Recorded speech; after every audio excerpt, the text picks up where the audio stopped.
ডাক দেয়া বলেন আমি নেককার নয়, আমি গুনাহগার নয়। তবে যারা আল্লাহওয়ালা, যারা কোরআনওয়ালা, যারা মায়ের রাসূলের, যারা ওয়ারাসাতুল আম্বিয়া, তাদেরকে আমি অন্তর দিয়ে ভালোবাসি। কেন রে? যখন তারা জান্নাতে যাবে, আমি পাগলকে রেখে তারা জান্নাতে যাবে না। ঠিক কিনা বলে? যখনই তারা পোশাক পরিবর্তন করে ফেলল, আসমানের মধ্যে পয়সাটা হয়ে গেল, না না, তোমরা তোমাদের বাহ্যিক পোশাক পরিবর্তন করেছ, আমি আল্লাহ সিদ্ধান্ত নিয়ে নিলাম তোমাদেরকে ঈমানের পোশাক পরাইয়া তোমাদের বাড়িতে ফেরত পাঠাবো। বুঝছেন? মহব্বত বাহ্যিক আকৃতি অবলম্বন করার কি লাভ? জাদুকররা ময়দানে জমা হলো, হযরত মুসা পয়গম্বরকে বলল, ইম্মা আন তুলকিয়া ওয়া ইম্মা আন নাকুনা নাহনুল মুলকি। আপনি আগে দেখাবেন না আমরা আগে দেখাবো? এখানেও শিষ্টাচার মেনটেন করছে, আদব রক্ষা করছে। আল্লাহ কয় আগে যে ফয়সালা ছিল এখন চূড়ান্ত হয়ে গেছে। সুবহানাল্লাহ। তিনি বললেন কল আবাল আলকু, তোমরা তোমাদের জাদুগুলো ময়দানে ছাড়ো। লক্ষ লক্ষ সাপ হয়ে তাদের রশিগুলোতে, লাঠিগুলোতে সাপ হয়ে পুরা ময়দানের মধ্যে কিলবিল কিলবিল করতেছিল। ও ভাই, সূরা শুআরার মধ্যে আসে, সূরা তাহার মধ্যে আসে, فأوجس في نفسه خيفة موسى। হযরত মুসা পয়গম্বর মনে মনে ভয় পাইলেন। পরাজিত হওয়ার ভয় না, এটা ভয় পাইলেন আল্লাহ, এতগুলো মানুষ এত দূর দরাজ থেকে এত টাকা পয়সা খরচ করে ময়দানের মধ্যে আসছে, তারা যেন খালি হাত ফেরত না যায়, তাই তোমার কাছে আমি দোয়া করলাম। আল্লাহ মুসা নবীকে ডাক দেয়, মুসা না না, যখনই তারা তোমার পোশাক গায়ে লাগাইছে তখন থেকে আমি আল্লাহ তাদের ঈমানের ফয়সালা করে দিলাম। কুলনা লা তাখাফ ইন্নাকা আনতাল আ'লা, তুমি বিজয়ী হবে। হযরত মুসা পয়গম্বর লাঠি ছেড়ে দিল, সাথে সাথে সাফ হওয়ার পর লক্ষ লক্ষ জাদুকরদের জাদুগুলোকে এক লোকমায় খেয়ে ফেলল। সুবহানাল্লাহ। ফাইযা হিয়া তালকাফু মা ইয়াফিকুন, এক লোকমায় খেয়ে ফেলল। ময়দান খালি, জাদুকরদের বুঝতে বাকি না, মুসা নবীর লাঠি তো এটা আসলে জাদু না, এটা আল্লাহ প্রদত্ত মুজিজা।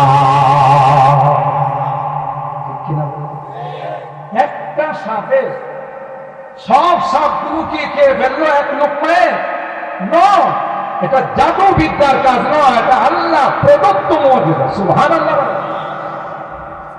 এবার মাঠের মধ্যে যা জাদুকররা ছিল, এরা আর দেরি করে নাই, ফাউলকিয়াস সাহারাতু সাজিদিন ক্বালু আমান্না বিরাব্বিল আলামিন রব্বি মূসা ওয়া হারুন ওয়া মা তিলকা বিয়ামিনিকা ইয়া মূসা ক্বালা হিয়া আসায়া أتوكأ عليها وأهش بها على غنمي ولي فيها مآرب أخرى।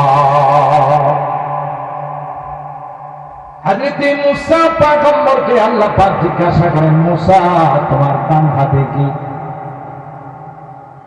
হযরত মুসা পয়গম্বর জবাব দিলেন, হিয়া আসায়া, হে মালিক, আমার ডান হাতে হলো আমার লাঠি, এটা দুনিয়ার কোন লাঠি নয়, জান্নাতি লাঠি। সুবহানাল্লাহ। হযরত আদম আলাইহিস সালাম জান্নাত থেকে যখন পৃথিবীর জমিনে আগমন করলেন, যে স্মৃতিগুলো জান্নাত থেকে তিনি নিয়ে আসলেন, এর মধ্যে অন্যতম স্মৃতি ছিল সেই মুসা পয়গম্বরের লাঠি। দুনিয়ার লাঠি না, জান্নাতি লাঠি। হযরত মুসা পয়গম্বর বললেন, আতাওয়াক্কাউ আলাইহা ওয়া আহুশু বিহা আলা গনামি ওয়া লিয়া ফীহা মাআরিব উখরা। আল্লাহ জিজ্ঞাসা করছেন, তোমার হাতে কি? মুসা পয়গম্বর শুধু এতটুকু বললেই চলতো যে এটা আমার আসায়া। কিন্তু এরপর মুসা পয়গম্বর আস্তে আস্তে শুধু কথা বাড়াইতে লাগে। আতাওয়াক্কাউ আলাইহা ওয়া আহুশু বিহা আলা গনামি ওয়া লিয়া ফীহা মাআরিব উখরা। আল্লাহ এই লাঠির উপর আমি হেলান দিই, বকরির জন্য, দুম্বার জন্য পাতা বাড়ি, আরো অনেক কাজ আছে। মুসা পয়গম্বরকে যখন জিজ্ঞাসা করা হলো, প্রশ্ন ছিল আপনার হাতে কি? এতটুকুন বললে চলতো, হিয়া আসায়া। এত লম্বা জবাব কেন দিলেন? মুসা তোরা বুঝবে না। আর সে যখন মাসুকের সঙ্গে কথা কয়, সারা রাত যদি কথা বলে তখনও তার কথাগুলো শেষ হয় না। আমার মালিকের সঙ্গে কথা বললে যে কি মধুর, কত মজা লাগে, তা তোরা বুঝবি না। এই সুযোগ পাইলাম, কথাটা একটু লম্বা করলাম। কথাটা একটু লম্বা করছি, ইচ্ছা কি মজা লাগে। আমি যখন তোর পাহাড়ে গিয়ে মালিকের সঙ্গে কথা বলতাম, কথা বলতে বলতে একটা পর্যায়ে আমি আউট অফ দ্য কন্ট্রোল হয়ে যাইতাম। যে আল্লাহর কথা এত সুন্দর, আল্লাহর কথা এত মধুর, না জানে তিনি কত সুন্দর। তাই তো আল্লাহর কাছে আবদার করেছিলাম, রব্বি আরিনি আনজুর ইলাই। আল্লাহ, আমার সাথে কথা বলিলে মন তো মানে না, তাই একটা বার তুমি আমাকে দেখা দাও। আল্লাহ পাক হযরত মুসা পয়গম্বরকে জবাব দিয়েছিলেন, ক্বালা লান তারানি, না রে না, তোমাকে দেখার মতো পাওয়ার তোমার চোখের মধ্যে আমি, আমাকে দেখার মতো পাওয়ার তোমাদের চোখের মধ্যে আমি আল্লাহ দেই নাই।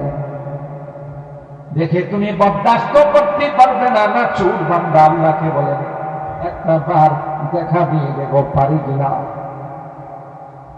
তখন আল্লাহ পাক বলেন, উনজুর ইলাল জাবাল ফাইন ইসতাকাররা মাকানাহু ফাসাউফা তারানি।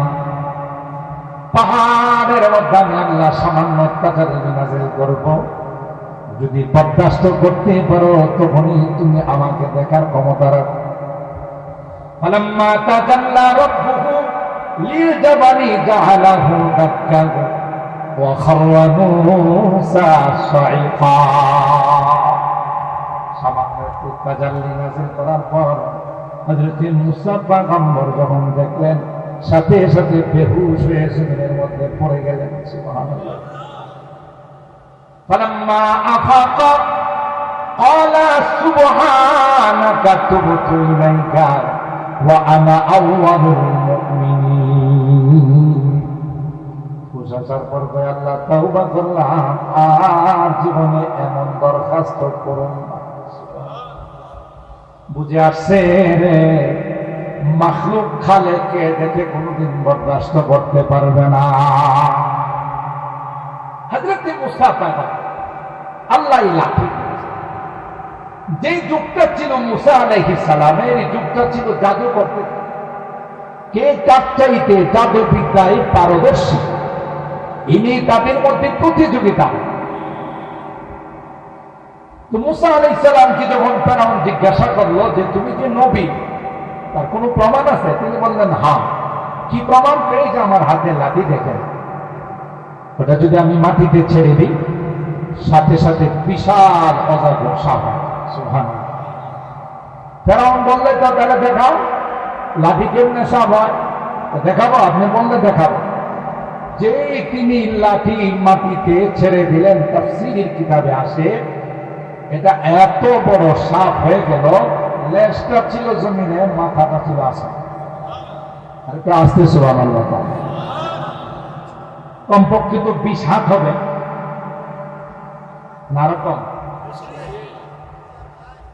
আর কোন কোন বর্ণনা আসে সাপটা যখন হা করল, তার একটা নিচের চোয়ালটা ছিল জমিনে, উপরের চোয়ালটা ছিল আসমানে। এই রকমের সাপ যদি আমার আপনার সামনে কখনো চলে আসে, কলিজায় পানি পড়ছে। কথা বলা ফেরাউন না যখন এই সাপ দেখছে, সে তো চেয়ার থেকে পড়েই গেছে। পরে মুসা আলাইহিস সালাম বলেন, তোমার এই জাদু থামাও। নাউযুবিল্লাহ। এটা কি জাদু না মুজিজা? অনেক লম্বা ঘটনা, আমি এদিকে গেলে অনেক সময় চলে যাবে। সমস্ত জাদুকরদেরকে আহ্বান করলো মুসা নবীর সঙ্গে মোকাবেলা। কি হবে?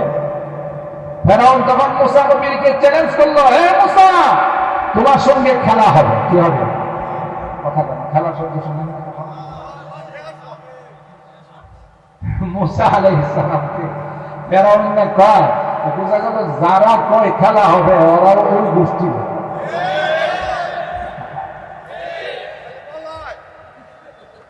এই যখন বললাম মুসা তোমার সঙ্গে খেলা হবে, মুসা আলাইহিস সালাম তো আমি রেডি আছি, তোমরা খেলতে পারবা কিনা আগে বুঝা দেখো, কারণ আমি একা না। কে আছে? আরো জোরে বলেন কে? যারা জালেম হয় তাদের সঙ্গে আল্লাহর নুসরত থাকে না, মাজলুম যারা হয় তাদের সঙ্গে আল্লাহর সাহায্য থাকে। কথা বলেন ঠিক কিনা? আল্লাহর বিধান। আল্লাহ তাআলা জালেমদের পক্ষ নেন না, জালেমদেরকে সুযোগ দেন। কথা পায় জালেমদেরকে আল্লাহ তাআলা ছাড় দেন, সুযোগ দেন, ছেড়ে দেন না। ফেরাউনের মতো এত বড় জালেম পৃথিবীর মধ্যে কেউ ছিল না। সেই ফেরাউনও আল্লাহর পাকড়াও থেকে নিস্তার পায় না। কথা বলেন ঠিক কিনা? মুহতারাম হাজিরিন, সেই জন্য আমাদের শিক্ষা নিতে হবে, ইতিহাস থেকে আমাদের শিক্ষা নিতে হবে যে বিশ্বের কোন জালেম জুলুম করে নিস্তার পায় নাই, জুলুম করে তারা রেহাই পায় নাই। কিয়ামত পর্যন্ত যারাই জুলুম করবে তাদের উপর আল্লাহর গজব নেমে আসবে। কথা বলেন ঠিক কিনা? হাজার হাজার কোটি টাকা আত্মসাৎ করছে, এখন কলা পাতায় ঘুমা। যে নৌকা নিয়ে সারা জিন্দিগি স্লোগান দিয়েছি, নৌকা তো উঠে বাঁচতে পারল না। কথা পারছে? নৌকা বেড়ারে বুঝে নৌকা দিয়া বর্ডারের উপরে নিয়ে যাবে, মাঝখানে নিয়ে তোর ব্যাগে কি, তখন ব্যাগের থেকে সব বাইর করে কোটি কোটি টাকা পাইছে, হাজার কোটি টাকা পাইছে। আচ্ছা তাহলে সাইজ করে বর্ডারের ই পারে আবার ফেরত দিয়ে গেছে। আর সবাই পায়া গনিমতের মাল যেহেতু পাইছে, সবাই কথা বলেন ঠিক কিনা? সবাই পায়া এমন মাল লাগাইছে নিচের অংশ শেষ। এরকমের ঘটনা কোন তোমার দেশে ঘটে না। কথা কয় না।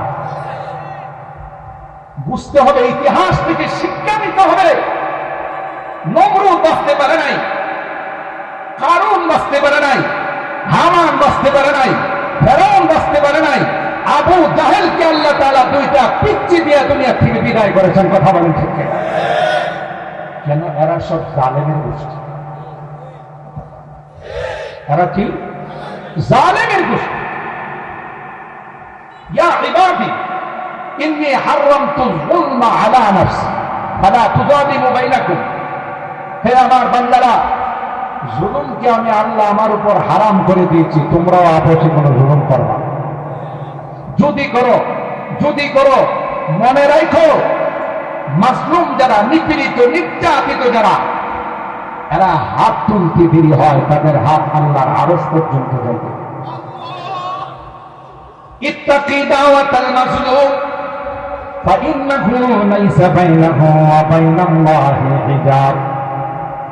পয়গম্বর কয়, না কারো উপর জুলুম করবে না, মাজলুমের বদদুয়া থেকে বাঁচো, কারণ মাজলুমের বদদুয়াটা এত পাওয়ারফুল হয়, এত পাওয়ারফুল হয়, হাত তুলতে দেরি হয়, ওই বদদুয়া আল্লাহর আরশে ধাক্কা লাগাইতে দেরি হয় না। বহুত তালিব খুদা মিলতা শিকস্তা দিল नहीं मिलता, बहुत तालिब खुदा मिलता शिकस्ता दिल नहीं मिलता, शिकस्ता दिल जैसे हासिल हकीकत में वही कामे। অঙ্গরিত হয়নি যারা আল্লাহর কাছে ফরিয়াদ চায়, আল্লাহ বলেন তাদের ফরিয়াদ সাথে সাথে আমার আরশে চলে আসে। সুতরাং হযরত মূসা পয়গম্বর দেখানোর পর জালেম ফেরাউন পোল্ট্রি খেয়ে নিচে পড়ে গেল আর বলল, তুমি এত বড় জাদুকর হয়ে আমার দেশের জাদুকররা তোমার মোকাবেলা। একটা ডেট নির্ধারণ করা হয়েছে, ওই ডেটে দেশের সমস্ত জাদুকররা একত্রিত হল। মূসা আলাইহিস সালামকে আয়েশা বলল, আমি অনেক বয়ানে বলে থাকি, খুব খেয়াল করে, ঘটনাকে শুধু ঘটনা হিসাবে শুনলে চলবে না। আল্লাহ কোরআনে বলেন, লাকাদ কানা ফি কাসাসিহিম ইবরাতুল লিউলিল আলবাব। এই সকল ঘটনার মধ্যে বুদ্ধিমান যারা, তাদের জন্য হাজারো নসিহত রয়েছে। সুবহানাল্লাহ। ফেরাউন সবাইকে একটা ডেট নির্ধারণ করে বলা হলো, অমুক ময়দানে মূসা পয়গম্বরের সঙ্গে তোমাদের মোকাবেলা করতে হবে। জাদুকররা মনে করল, যেহেতু মূসা নবীর সঙ্গে আমাদের মোকাবেলা হবে, তাই মূসা নবী যে জুব্বা পরে সেই জুব্বাটা আমরাও গায়ে লাগাবো। 2 নাম্বার, মূসার সঙ্গে আমরা যখন মোকাবেলা করতে যাব, তখন তাকে বলবো, আপনি আগে জাদু দেখাবেন না, আমরা দেখাবো। যখন এই জাদুকররা তাদের বাহ্যিক পোশাকটা পরিবর্তন করে ফেলল, আসমানের মালিক ডাক দিয়া কয়, বাহ্যিক পোশাক দিয়ে তো তোমরা পরিবর্তন করে ফেলছ, আমি আল্লাহ কলবের পোশাকটাও পরিবর্তন করে দেব। কলবের মালিক কে? উহিব্বুস সালিহিনা ওয়া লাস্তু মিনহুম, উহিব্বুস সালিহিনা ওয়া লাস্তু মিনহুম, লাআল্লাল্লাহ ইয়ারযুকুনি সালাহা। কবি ডাক দেয়া বলেন, আমি নেককার নয়, আমি দিনদার নয়, তবে যারা আল্লাহওয়ালা, যারা কোরআনওয়ালা, যারা মায়ের রাসূলরে, যারা ওয়ারাসাতুল আম্বিয়া, তাদেরকে আমি অন্তর দিয়ে ভালোবাসি। কেন রে, যখন তারা জান্নাতে যাবে, আমি পাগলকে রেখে তারা জান্নাতে যাবে না। ঠিক কিনা বলে? যখনই তারা পোশাক পরিবর্তন করে ফেলল, আসমানের মধ্যে ফয়সালা হয়ে গেল, না না, তোমরা তোমাদের বাহ্যিক পোশাক পরিবর্তন করেছ, আমি আল্লাহ সিদ্ধান্ত নিয়ে নিলাম, তোমাদেরকে ঈমানের পোশাক পরাইয়া তোমাদের বাড়িতে ফেরত পাঠাবো। বুঝছেন? মহব্বত, বাহ্যিক আকৃতি অবলম্বন করার কি লাভ? জাদুকররা ময়দানে জমা হলো, হযরত মূসা পয়গম্বরকে বলল, ইম্মা আন তুলকিয়া ওয়া ইম্মা আন নাকুনা নাহনুল মুলকি। আপনি আগে দেখাবেন না, আমরা আগে দেখাবো। এখানেও শিষ্টাচার মেনটেন করছে, আদব রক্ষা করছে। আল্লাহ কয়, আগে যে ফয়সালা ছিল এখন চূড়ান্ত হয়ে গেছে। সুবহানাল্লাহ। তিনি বললেন, কদ আবাল আলকু, তোমরা তোমাদের জাদুগুলো ময়দানে ছাড়ো। লক্ষ লক্ষ সাপ হয়ে তাদের রশিগুলোতে, লাঠিগুলোতে সাপ হয়ে পুরা ময়দানের মধ্যে কিলবিল কিলবিল করতেছিল। ও ভাই, সূরা শুআরার মধ্যে আসে, সূরা তাহার মধ্যে আসে, ফাআউজাসা ফি নাফসিহি খিফাতাম মূসা। হযরত মূসা পয়গম্বর মনে মনে ভয় পাইলেন। পরাজিত হওয়ার ভয় না, এটা ভয় পাইলেন আল্লাহ। এতগুলো মানুষ এত দূর দরাজ থেকে এত টাকা পয়সা খরচ করে ময়দানের মধ্যে আসছে, এরা যেন খালি হাত ফেরত না যায়, তাই তোমার কাছে আমি দোয়া করলাম। আল্লাহ মুসা নবীকে ডাক দেখে, মুসা না না, যখনই তারা তোমার পোশাক গায়ে লাগাইছে তখন থেকে আমি আল্লাহ তাদের ঈমানের ফয়সালা করে দিলাম। কুলনা লা তাখাফ ইন্নাকা আনতাল আ'লা, তুমি বিজয়ী হবে। হযরত মুসা পয়গম্বর লাঠি ছেড়ে দিল, সাথে সাথে সাফ হওয়ার পর লক্ষ লক্ষ জাদুকরদের জাদুগুলোকে এক লোকমায় খেয়ে ফেলল। সুবহানাল্লাহ বলেন। ফাইযা হিয়া তালকাফু মা ইয়াফিকুন, এক লোকমায় খেয়ে ফেলল। ময়দান খালি, জাদুকরদের বুঝতে বাকি না মুসা নবীর লাঠি তো এটা আসলে জাদু না, এটা আল্লাহ প্রদত্ত মুজিজা। একটা সাপে সব সাপগুলোকে খেয়ে ফেললো এক লোকমায়। এটা জাদু বিদ্যার কাজ নয়, এটা আল্লাহ প্রদত্ত মুজিজা। সুবহানাল্লাহ। এবার মাঠের মধ্যে যা জাদুকররা ছিল এরা আর দেরি করে নাই, ফাউলকিয়াস সাহারাতু সাজিদিন ক্বালু আমান্না বিরাব্বিল আলামিন রব্বি মূসা ওয়া হারুন। সবাই সিজদায় পড়ে গেল। সিজদায় পড়ে সবার একটাই স্লোগান, আমান্না বিরাব্বিল আলামিন রব্বি মূসা ওয়া হারুন। ফেরাউন, তোমাকে তালাক দিলাম, তোমার দল বর্জন করলাম, কথা বল, তোমার সঙ্গ বর্জন করলাম। আমরা রব্বুল আলামিন, যিনি গোটা বিশ্বের মালিক, যিনি গোটা বিশ্বের সৃষ্টিকর্তা, যিনি গোটা বিশ্বের পান্নেওয়ালা, যা আমরা তাকে বিশ্বাস করে নিলাম, তোমাকে তালাক। সাথে সাথে রব্বি মূসা ওয়া হারুন, মূসা এবং হারুনের রবকে মেনে নিল।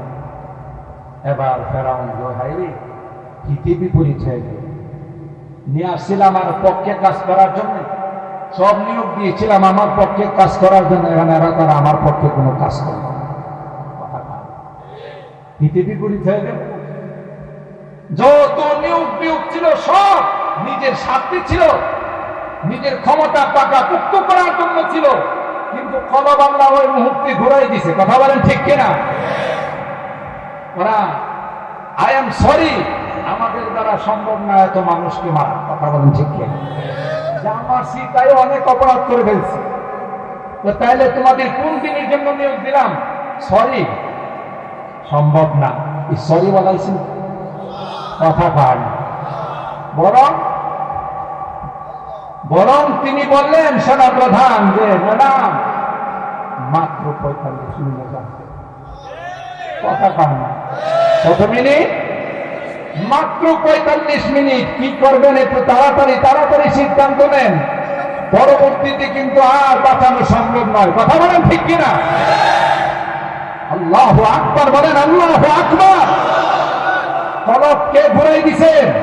আরো জোরে বলতে হবে, কে? সুবহানাল্লাহ। যাই হোক, ফেরাউন কয়েক পয়সা দিলাম আমি, সুযোগ সুবিধা দিলাম আমি, থাকা খাওয়া আমার, আসা যাওয়া আমার, গীত গায় আল্লাহ। কথা গায়, কার গীত গায়? ফেরাউন অনেক কঠোর হুঁশিয়ারি উচ্চারণ করছে। আর নো প্রবলেম, তুমি যদি আমাদেরকে সুলিতে চড়াও, আমাদেরকে ফাঁসির কাস্টে ঝুলাও, তাহলে সুজা আল্লাহ জান্নাতে নেয়। তাইলে আল্লাহ পাক হযরত মুসা আলাইহিস সালামকে এমন মুজিজা দিলেন, ওই সময়কার সমস্ত জাদুকররা এই মুজিজার সামনে সারেন্ডার করতে বাধ্য হয়। কথা কান, নত হতে বাধ্য হলো। এইভাবে প্রত্যেক নবীর যদি আমি এক একটা নিয়ে আলোচনা করি আপনারা অবাক হয়ে। হযরতে ঈসা রূহুল্লাহকে আল্লাহ মুজিজা দিলেন, ওয়াউফিকুল আকমাহা ওয়াল আবরাসা ওয়া উহিল মাউতা বিইذনিহি। তিনি কুষ্ঠ রোগী, টাকপড়া রোগী, জন্ম অন্ধ, কোনো মেডিসিন, কোনো টেস্ট ম্যাচ কিছু লাগে নাই। তার কাছে আসলে তিনি বলতেন, তুমি আল্লাহকে বিশ্বাস করো। এই কথা বলার সাথে সাথে তিনি তার হাত বুলাই দিতেন জন্ম অন্ধের চোখের মধ্যে, সাথে সাথে ভালো। কঠিন রূপ। এমনকি কোন মৃত ব্যক্তিকে যদি তিনি বলতেন কুম বিইذনিল্লাহ, আল্লাহর নামে তুমি দাঁড়িয়ে দাও, সাথে সাথে জিন্দা। ডাক্তাররা দেখলো যে সর্বনাশ, কোন মেডিকেলে লেখাপড়া করছে। আমরা তো এত উচ্চ লেখাপড়া করছি বিদেশ থেকে, কিন্তু কোনোদিন কোন জন্ম অন্ধকে ভালো করতে, টাকপড়া রোগীকে ভালো করতে পারি না, কুষ্ঠ রোগীকে ভালো করতে পারি না। এরা তখন মৃত ব্যক্তিকে জিন্দা করে বানায়। সুবহানাল্লাহ। ডাক্তাররা বলল এটা কোন ডাক্তারি বিদ্যা নয়, এটা আল্লাহ প্রদত্ত। ঠিক কিনা বলে? দাউদ আলাইহিস সালামকে আল্লাহ মুজিজা দিলেন কণ্ঠ। সুবহানাল্লাহ বলে। তার যুগটা ছিল শিল্পীদের যুগ। কে কার চাইতে ভালো গান গাইতে পারে এই নিয়ে তাদের মধ্যে প্রতিযোগিতা হতো। আল্লাহ তাকে এমন একটা কণ্ঠ দিলেন মুজিজা হিসাবে, তিনি যখন তার উপর নাযিল হওয়া জাবুর কিতাব সপ্তাহের শনিবারে তিলাওয়াত করতেন, সমুদ্রের মাছগুলো, জঙ্গলের পশুগুলো, আকাশের পাখিগুলো তার তিলাওয়াত শোনার জন্য জমা হয়। আমি জোরে বলেন আল্লাহু আকবার। কে দিয়েছিলেন এই কণ্ঠ? ওই তখনকার গানাদার শিল্পী যারা ছিল তারা তখন দেখলো দাউদ নবী যখন তিলাওয়াত করে মাছগুলো এসে জমা হয়ে যায়, জঙ্গলের হিংস্র জানোয়ারগুলো জমা হয়ে যায়, আকাশের পাখিগুলো শুধু জমা হয় না, দাউদ নবী যখন তিলাওয়াত শুরু করে খুশিতে আনন্দে লাফাইতে থাকে। সুবহানাল্লাহ। পাখাগুলো দিয়া আনন্দ প্রকাশ করতে থাকে, মাছগুলো নদীর থেকে লাফায় আর আনন্দ প্রকাশ করতে। আর ভাইরা তখন তারা বলতে বাধ্য হলো, না না, এটা কোন মানব প্রদত্ত কণ্ঠ নয়, এটা আল্লাহ প্রদত্ত কণ্ঠ। কি দিয়েছে? ঠিক আমার ভাইরা, যে মানুষটা 40 বছর পর্যন্ত কোন শিক্ষকের কাছে যায় না, কোন মাদ্রাসায় ভর্তি হয় না, কোন টিচারের কাছে প্রাইভেট পড়ে নাই, আমার আপনার নবী বিশ্ব নবী রাহমাতে আলাম হযরতে মুহাম্মদুর রাসূলুল্লাহ সাল্লাল্লাহু আলাইহি ওয়াসাল্লাম, এই জন্য তাকে উম্মি বলা হয়। উম্মি মানে হলো আনপড়, যিনি লেখাপড়া করেন না। তার অর্থ কিন্তু সারা জীবন তিনি অশিক্ষিত ছিলেন তা নয়, 40 বছর পর্যন্ত তিনি কোনো অক্ষর জ্ঞান অর্জন করেন নাই। আমি অনেক বয়ানে বলে থাকি, এটার কারণ ছিল আল্লাহর হিকমত ছিল। যদি কারো কাছে তিনি অক্ষর জ্ঞান অর্জন করতেন তাহলে তিনি তার মুআল্লিম হয়ে যেতেন, শিক্ষক হয়ে যেতেন। আর আল্লাহ কয়, নবী আমার, পৃথিবীর মধ্যে আপনার চাইতে দামি আর কাউকে আমি বানাই না। কিনা বলে? সবচাইতে বড় দামি আপনাকে বানাইছে আদম, আপনার উপরে আল্লাহু আকবার বলেন। आदम के लिए फखरियाली नसबी है, आदम के लिए फखरियाली नसबी है, मक्की मदनी हाशिमी और मुत्तनबी है, पाकीज़ा तरत अर्श समा जन्नत फिरदौस, आराम गहे पाक रसूल अरबी। আদম বলেন, আমার বংশের মধ্যে যদি নবী মুহাম্মদুর রাসূলুল্লাহর জন্ম না হতো, আমি আদমের ফখর করার মতো কোনো বস্তু থাকতো না। বরং মুফাসসিরিনে কেরাম লিখেন, হযরত আদম যদি জানতেন জান্নাতের ওই ফল খাওয়ার পর আমি দুনিয়াতে যাব, আমার আওলাদ থেকে, আমার বংশ থেকে মুহাম্মদুল আরবি আসবে, তাইলে আদম ফল নয়, কোন গাছের ডাল নয়, পাতা নয়, সোজা মূল শিকড়টা তুলে তিনি খেয়ে ফেলতেন, কারণ শিকড় খাইলে যে অ্যাকশনটা হবে, পাতা খাইলে ফল খাইলে সে অ্যাকশন। যত দ্রুত আমি দুনিয়াতে যাব, আমার বংশের মধ্যে মুহাম্মাদুর রাসূলুল্লাহর আগমন তত দ্রুত ঘটবে। সুবহানাল্লাহ।